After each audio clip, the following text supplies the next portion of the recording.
2025 সালের তুলনায় অপরাধের চিত্র আমাদের সময়ে অনেক বেশি আমরা উন্নতি লাভ করেছি, অনেক অপরাধ কম প্রত্যেকটা ক্যাটাগরিতে। যদি মাসিক হিসাব করি 2025 সাল বা 2024 সালের সাথে তো তুলনাই চলে না। লিলি হুইপ চিয়া মিষ্টি glowing body wash, secret two ultimate glow. আইন শৃঙ্খলা বাহিনী, পুলিশ বাহিনীর ভাবমূর্তি নিয়ে আপনি কথা বলেছেন। ভাবমূর্তি কোথায়? আপনারাই তো বিচার করবেন, জনগণই বিচার করবে। আমরা এই পুলিশ বাহিনীকে জনবান্ধব পুলিশ বাহিনীতে রূপান্তর ঘটাতে পেরেছি বলে আমার মনে হয়। তাদেরকে নৈতিকভাবে আমাদের উৎসাহিত করা দরকার এবং তারা যাতে সামনে জনপ্রত্যাশা অনুযায়ী, আইন অনুযায়ী আইনের শাসন বাস্তবায়নের জন্য কাজ করে, সেজন্য তাদেরকে উৎসাহিত করা দরকার।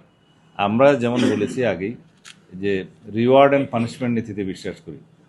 ভালো কাজের জন্য স্বীকৃতি, মন্দ কাজের জন্য তিরস্কার, শিষ্টের পালন এবং দুষ্টের দমন, এটা আমাদের নীতি। তা আমরা বাস্তবে সেটা ইনশাল্লাহ প্রমাণ করতে সক্ষম হয়েছি। এর মধ্যে সামনের দিনে দেখা যাবে আমরা কতটুকু সফল। টিআইবি রিপোর্টটা আমার সামনে নাই, আর টিআইবি রিপোর্ট করে পত্রিকার কাটিংয়ের উপরে। টিআইবি কোনো তদন্ত করে না, টিআইবি প্রকৃত ঘটনা জাজ করে তারপরে কোনো স্টেটমেন্ট দেয় না।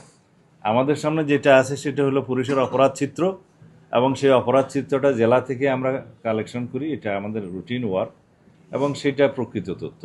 আর পত্রিকান্তরে অনেক খবর প্রকাশিত হয়, সেগুলো আমরা অবশ্যই নজরে আনি এবং সেগুলো খোঁজখবর নেই। প্রত্যেকটা ঘটনা যে সঠিক সেরকম বলা যাবে না, তবে যেহেতু পত্রিকার লেখার স্বাধীনতা আছে, সেগুলো আছে এবং সেগুলো আমরা যথাযথভাবে পরীক্ষা নিরীক্ষা করার জন্য পাঠাই।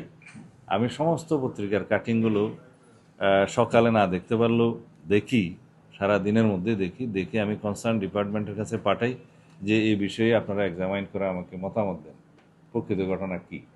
তো টিআইবি রিপোর্টটা তো শুধু পেপার কাটিংয়ের উপরে হয়ে থাকে, তো সেই বিষয়ে আমি কোনো মন্তব্য করতে চাই না।